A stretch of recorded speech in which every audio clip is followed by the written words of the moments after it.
नमस्कार, मैं सुरेश कुमार, भूतपूर्व सैनिक। आज हम बात करेंगे हरियाणा के इतिहास की बिना खर्ची, बिना पर्ची की एकमात्र भर्ती किसके आदेश पर दफना दी गई। जी हां, आपने बिल्कुल सही सुना। आज तक के हरियाणा के इतिहास में एकमात्र एक ऐसी भर्ती हुई थी जिसमें कोई खर्ची नहीं चली थी, कोई पर्ची नहीं चली थी और उस भर्ती की प्रक्रिया पूरी होने के बाद मेरिट लिस्ट को दफना दिया गया। किसके आदेश पर वो मेरिट लिस्ट दफनाई थी, आपको पूरे डॉक्यूमेंट दिखाएंगे।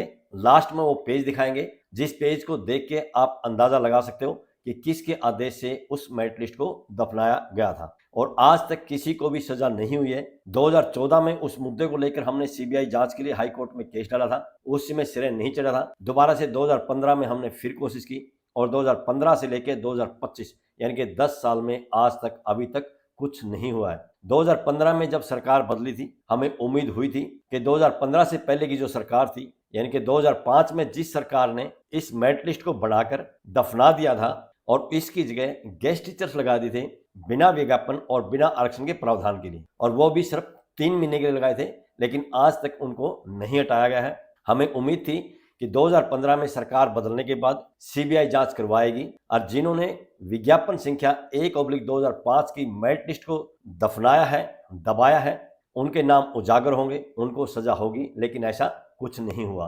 आज हम सिलसिलेवार उसके डॉक्यूमेंट्स दिखाएंगे और डॉक्यूमेंट्स देखने के बाद आपको सब बातें स्पष्ट हो जाएंगी।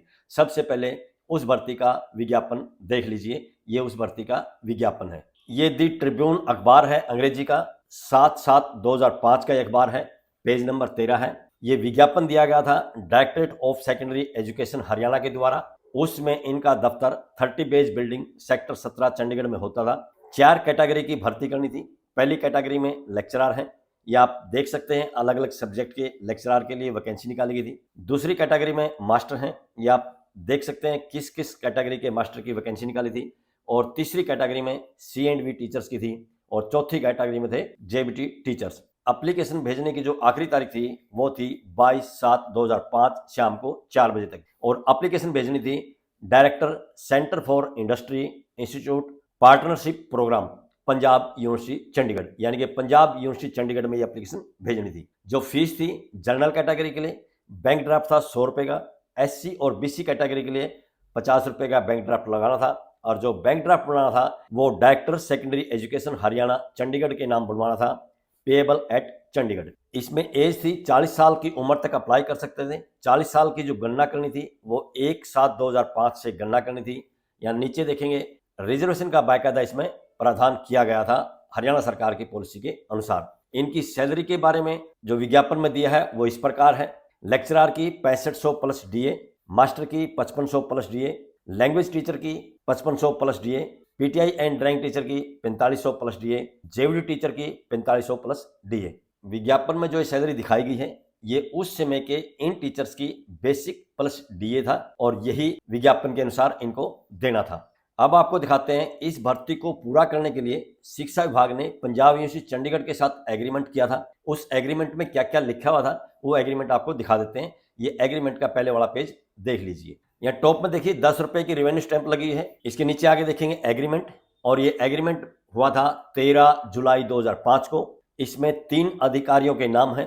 पहले अधिकारी हैं डायरेक्टरेट सेकेंडरी एजुकेशन के, जिनका नाम है mister Indrapal Bishnoi, joint director थे। दूसरे अधिकारी हैं डायरेक्टर प्राइमरी एजुकेशन के, जिनका नाम है श्री रूप Singh HCS and joint director. और तीसरे जो अधिकारी हैं वो पंजाब यूनिवर्सिटी चंडीगढ़ के हैं, डॉक्टर AK सहजपाल। अब आगे इसका रोल दिया है। पंजाब यूनिवर्सिटी चंडीगढ़ का क्या रोल था, इसके पहले पॉइंट के अनुसार पंजाब यूनिवर्सिटी चंडीगढ़ को एप्लीकेशन रिसीव करनी थी, उसकी एक्नॉलेजमेंट देनी थी कैंडिडेट्स को। दूसरे पॉइंट के अनुसार उन एप्लीकेशन की स्क्रूटनी करनी थी और एलिजिबल कैंडिडेट छांटने थे। तीसरे पॉइंट के अनुसार जो मैनुअल डाटा था उसको इलेक्ट्रॉनिक डाटा में कन्वर्ट करना था। और चौथे पॉइंट के अनुसार पंजाब यूनिवर्सिटी चंडीगढ़ को हरियाणा सरकार द्वारा तय किए गए क्राइटेरिया अनुसार अलग अलग कैटेगरी के सब्जेक्ट वाइज मेरिट लिस्ट बनानी थी। पांचवें पॉइंट के अनुसार ये सारा काम होने के बाद कॉन्फिडेंशियल तरीके से इस सब को हैंड ओवर कर देना था डायरेक्टर सेकेंडरी एजुकेशन को। यहाँ आगे देखिए DSC का क्या रोल है। DSC मतलब डायरेक्टर सेकेंडरी एजुकेशन। इनके जो विज्ञापन जारी करना था वो डायरेक्टर सेकेंडरी एजुकेशन को जारी करना था, जो आपको शुरू में ही दिखा दिया गया है। यहाँ नीचे देखिए ऊपर जो 3 अधिकारियों के नाम हैं, इन तीनों अधिकारियों के सिग्नेचर हैं। ये एग्रीमेंट का दूसरा पेज है, इसके ऊपर भी 10 रुपए की रेवेन्यू स्टैंप लगी हुई है। यहाँ इसके पॉइंट नंबर 3 में देखेंगे, मेरिट लिस्ट बनने के बाद सभी एप्लीकेशन फॉर्म और उसके साथ लगाए गए सब डॉक्यूमेंट डायरेक्टर सेकेंडरी एजुकेशन और डायरेक्टर प्राइमरी एजुकेशन को 15 दिन के अंदर हैंडओवर कर देना था मेरिट लिस्ट के साथ में।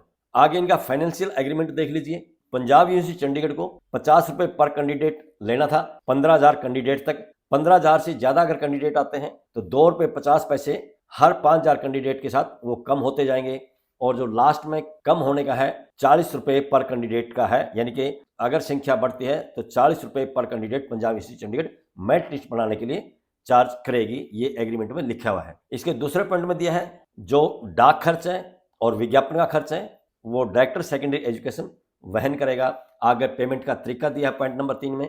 50% पेमेंट क्लोजिंग डेट के साथ ही पंजाब यूनिवर्सिटी चंडीगढ़ को पे करना था, और बची हुई 50% जो पेमेंट है वो मेरिट लिस्ट जमा कराने के बाद पंजाब यूनिवर्सिटी चंडीगढ़ को देना था। और यहाँ नीचे फिर साइन देखेंगे, ये उन्हीं 3 अधिकारियों के साइन है जिनके साथ ही आपस में एग्रीमेंट हुआ है। ये एग्रीमेंट का लास्ट पेज है। इसके टॉप में फिर देखिए रेवेन्यू स्टैंप लगी हुई है, और यहाँ नीचे आगे देखेंगे ये सब उन्हीं अधिकारियों के साइन है जिनके बीच में ये एग्रीमेंट हुआ था। यहाँ पर साइन के साथ साथ इनकी स्टैंप भी लगी हुई है। यहाँ बीच में आगे देखेंगे एक विटनेस भी है इन तीनों अधिकारियों के बीच में जिन्होंने विटनेस के लिए साइन किए हैं। और यहाँ नीचे आगे देखेंगे काउंटर साइन किए गए हैं डायरेक्टर प्राइमरी एजुकेशन उस समय के थे आनंद शर्मा जी, उनके द्वारा।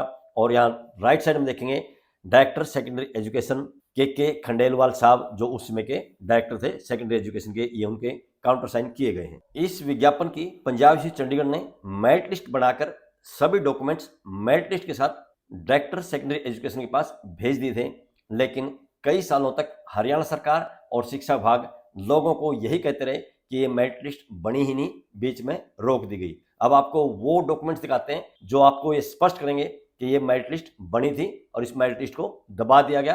क्यों दबाया गया उसके ऊपर भी हम बात करेंगे। किसी कैंडिडेट ने पंजाब यूनिवर्सिटी चंडीगढ़ में आरटीआई लगाई, जब उसको सूचना नहीं मिली तो वो 2 अप्रैल में सेंट्रल कमीशन नई दिल्ली गए, और सेंट्रल कमीशन में नई दिल्ली में पंजाब यूनिवर्सिटी चंडीगढ़ ने जो जवाब दिया है आरटीआई में, अब वो पेज आपको दिखा देते हैं। ये पेज देख लीजिए। यहाँ टॉप में देखिए ये सेंट्रल इंफॉर्मेशन कमीशन नई दिल्ली के सामने ये जवाब पेश किया गया है। आरटीआई के पॉइंट नंबर 4 में लिखा है कि सभी कैटेगरी के लिए 1,58,822 एप्लीकेशन आई थी, और जो क्राइटेरिया ले डाउन किया था उसके अनुसार मेरिट लिस्ट बना के डायरेक्टर सेकेंडरी एजुकेशन हरियाणा को दे दी गई थी। यहाँ आरटीआई के पॉइंट नंबर 6 में इसकी पेमेंट के बारे में दिया है। टोटल पेमेंट बनती थी 63,52,880 रुपए, जिसमें से 33 लाख रुपए एडवांस में पे कर दिए थे जो आपको एग्रीमेंट दिखाया था उसके अनुसार। टोटल जो पेमेंट बनती थी वो इस तरह से 1,58,822 एप्लीकेशन की 40 रुपए पर कैंडिडेट के हिसाब से 63,52,880 रुपए बनते हैं। जो एडवांस में पे कर दिया था पंजाब यूनिवर्सिटी चंडीगढ़ ने रिसीव कर लिया था वो था 33 लाख रुपए। बैलेंस जो बचा था 30,52,880 रुपए था। उसके बाद पंजाब यूनिवर्सिटी चंडीगढ़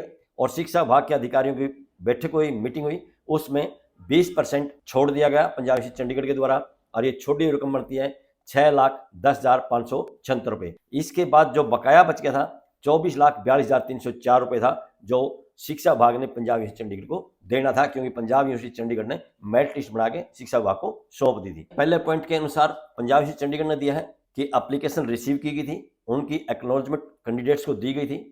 उसके बाद डॉक्यूमेंट्स की स्क्रूटनी की गई, एलिजिबल कैंडिडेट्स अलग किए गए। पॉइंट नंबर 3 में दिया है मैनुअल डाटा को इलेक्ट्रॉनिक डाटा में कन्वर्ट किया गया। उसके बाद हरियाणा सरकार द्वारा जो क्राइटेरिया ले डाउन किया गया था उसके अनुसार अलग अलग कैटेगरी की सब्जेक्ट वाइज मेरिट लिस्ट बना दी गई थी, और इसके नीचे दिया गया है जो मेरिट लिस्ट बनाई थी वो directorate of secondary education Haryana के पास भेज दी थी फर्दर एक्शन के लिए, यानी कि ज्वाइनिंग जो है वो शिक्षा विभाग ने करनी थी। और यहाँ नीचे आके आप देखेंगे ये उसके सिग्नेचर हैं जिन्होंने आरटीआई का जवाब दिया है। ये डायरेक्टर हैं पंजाब यूनिवर्सिटी चंडीगढ़ के, और यहाँ तारीख देखेंगे 9/4/2009। पंजाब यूनिवर्सिटी चंडीगढ़ ने सेंट्रल कमीशन नई दिल्ली के सामने जो आरटीआई में जवाब दिया है उससे स्पष्ट है कि मेरिट लिस्ट बनी थी, और मेरिट लिस्ट बनने के बाद सभी कैंडिडेट्स का पूरा रिकॉर्ड शिक्षा विभाग के पास भेज दिया था, लेकिन शिक्षा विभाग बार बार यही कहता रहा कि मेरिट लिस्ट बनी ही नहीं है। अब आपको वो एप्लीकेशन फॉर्म दिखाते हैं जो उसमें लोगों ने भरा होगा, बहुत से लोगों के पास उसकी कॉपी रखी होगी। उस समय भरे गए एप्लीकेशन फॉर्म की ये कॉपी देख लीजिए। यहाँ टॉप में देखिए एडवर्टाइज नंबर 1/2005 लिखा है। यहाँ नीचे आगे देखेंगे फीस है 100 रुपए की फीस थी। बैंक ड्राफ्ट का नंबर लिखा है 450-106। डेट लिखी है 9 जुलाई 2005 और ये बैंक ड्राफ्ट में आया था SBI अम्बाड़ा सिटी से। नीचे आगे देखेंगे कैटेगरी 1 है, कैटेगरी 1 लेक्चरर के लिए थी और जो अप्लाई किया है लेक्चरर हिस्ट्री के लिए अप्लाई किया है और नीचे मेरा नाम देखेंगे सुरेश कुमार। ये दूसरा एप्लीकेशन फॉर्म है। यहाँ टॉप में देखेंगे एडवर्टाइजमेंट नंबर 1/2005 है। फीस नीचे आगे देखेंगे 100 रुपए है और यहाँ बैंक ड्राफ्ट नंबर 150-105 है। तारीख वही है 9/7/2005 और SBI अम्बाड़ा सिटी से बनाया गया था। ये फॉर्म अप्लाई किया था कैटेगरी 2 यानी कि मास्टर कैडर के लिए। नीचे देखेंगे SS मास्टर के लिए अप्लाई किया है और नीचे मेरा नाम है सुरेश कुमार। इस तरह के एप्लीकेशन फॉर्म और भी बहुत से कैंडिडेट्स के पास हो सकते हैं जिन्होंने अप्लाई किया हो और अप्लाई करते समय उन्होंने फोटोकॉपी निकाल ली हो। ये जो एप्लीकेशन फॉर्म जब पंजाब यूनिवर्सिटी चंडीगढ़ में पहुंचे थे, जो पंजाब यूनिवर्सिटी चंडीगढ़ ने सभी कैंडिडेट्स को एक रसीद भेजी थी जिसको हम एक्नॉलेजमेंट कहते हैं। वो अलग अलग रंग की रसीद थी क्योंकि 4 कैटेगरी के लिए अप्लाई हुआ था, lecturer, master, CNV and JBT। शायद अलग अलग कैटेगरी के लिए अलग अलग रंग पंजाब यूनिवर्सिटी चंडीगढ़ ने इस्तेमाल किया था। अब आपको वो एक्नॉलेजमेंट दिखा देते हैं जो पंजाब यूनिवर्सिटी चंडीगढ़ ने कैंडिडेट्स को भेजी थी। ये वो रसीद देख लीजिए। यहाँ टॉप में लिखे पंजाब यूनिवर्सिटी चंडीगढ़ लिखा है, इसके नीचे लिखा है एक्नॉलेजमेंट एडवर्टाइजमेंट नंबर 1/2005 और ये डायरी नंबर लिखा है 60911। डेट है 18/7/2005 और नीचे पंजाब यूनिवर्सिटी चंडीगढ़ के अधिकारी के साइन है। इसके नीचे आगे देखेंगे ये दूसरी रसीद है, पंजाब यूनिवर्सिटी चंडीगढ़ लिखा है, इसके नीचे एक्नॉलेजमेंट लिखा है। इसके बाद आएंगे एडवर्टाइजमेंट नंबर 1/2005, फिर डायरी नंबर है 36895 और डेट है 20 जुलाई 2005 और नीचे आगे देखेंगे पंजाब यूनिवर्सिटी चंडीगढ़ के अधिकारी के सिग्नेचर है। इस तरह की रसीद भी बहुत से कैंडिडेट्स के पास होंगी जो रिकॉर्ड को संभाल कर रखते हैं। विज्ञापन जारी करने के बाद जब कैंडिडेट्स के पास ये रसीद आ गई थी, उसके बाद हरियाणा सरकार ने एक बदलाव किया था और इस भर्ती में गांव से 10वीं पास कैंडिडेट्स के लिए 50% के रिजर्वेशन का प्रावधान कर दिया था, जिसके लिए बाकायदा एफिडेविट लिए गए थे जिन्होंने गांव से 10वीं पास की थी। बहुत से लोगों ने एफिडेविट दिए होंगे, कुछ लोगों के पास उस एफिडेविट की कॉपी होगी। अब आपको उस एफिडेविट की कॉपी दिखाते हैं जो उसमें दिया गया था। ये एफिडेविट की कॉपी देख लीजिए। टॉप में देखिए 5 रुपए की रेवेन्यू स्टैंप लगी हुई है। इसके नीचे आगे देखेंगे ये एफिडेविट लिखा है, ये मैंने एफिडेविट बनाया था और यहाँ लिखा है मैंने जो 10वीं पास की है government high school Ladwa district Hisar से की है, जो कि गांव के इलाके में स्थित है। ये जो एफिडेविट दिया था हमने SS मास्टर के लिए दिया था। नीचे वो एप्लीकेशन फॉर्म है जो मुझे रिसिप्ट मिली थी। यहाँ नीचे बैंक का ड्राफ्ट का नंबर है और SBI अम्बाड़ा सिटी से दिया गया था, उसकी डेट लिखी हुई है, नोटरी से ये अटेस्टेड करवाया है। ये जो एफिडेविट आपको दिखाया है ये SS मास्टर की पोस्ट के लिए था। इसी तरह का एक एफिडेविट हिस्ट्री लेक्चरर की पोस्ट के लिए मैंने जमा करवाया था, उसकी कॉपी भी मेरे पास रखी हुई है। अब आपको उस समय के शिक्षा मंत्री फूलचंद बुलाना के बयान दिखाते हैं जिन्होंने कहा था इस भर्ती के लिए 1,60,000 एप्लीकेशन आई हैं और 1 नवंबर से नियुक्ति दे दी जाएगी, यानी 1 नवंबर 2005 को इस मेरिट लिस्ट से लोगों को ज्वाइनिंग मिलनी थी। ये अखबार की खबर देख लीजिए। हिसार से पब्लिश हुआ अखबार है, 11 अक्टूबर 2005 का अखबार है। शिक्षा मंत्री ने कहा शिक्षकों के 14,000 पदों के लिए 1,60,000 आवेदन आए हैं। शिक्षकों की नियुक्ति 1 नवंबर से, यानी कि 1 नवंबर से शिक्षकों को नियुक्ति मिल जाएगी। भास्कर की यह न्यूज है, हिसार से न्यूज लगी है। 10 अक्टूबर के ये बयान है।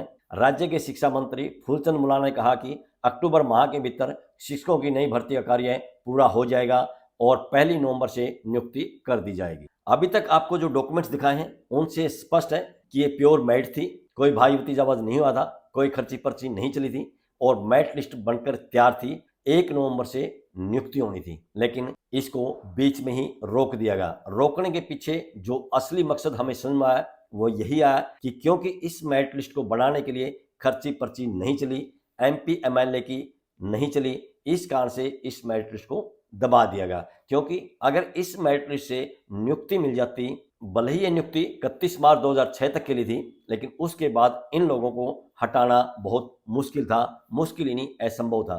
क्योंकि जैसे ही सरकार इनको हटाने की कोशिश करती, ये लोग हाई कोर्ट जाते और हाई कोर्ट हरियाणा सरकार से सवाल करता क्या विज्ञापन दिया था? जवाब आता हाँ दिया था। क्या मेरिट लिस्ट बनी थी? हाँ मेरिट लिस्ट बनी थी।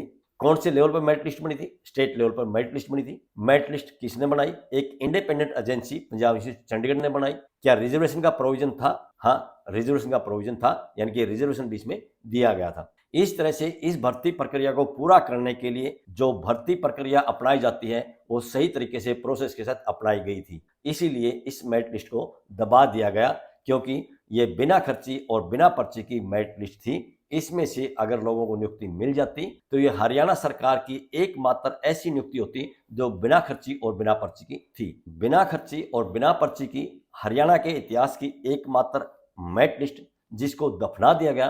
किसके आदेश पर दफना दिया गया? इस आदेश की प्रति निकालना इतना आसान नहीं था, लेकिन हमने हार नहीं मानी। एक के बाद एक कई आरटीआई लगाई और लास्ट में कमीशन तक जब गए, कमीशन ने आदेश किए कि इनके ऑफिस में जाइए और फाइलों का निरीक्षण कीजिए।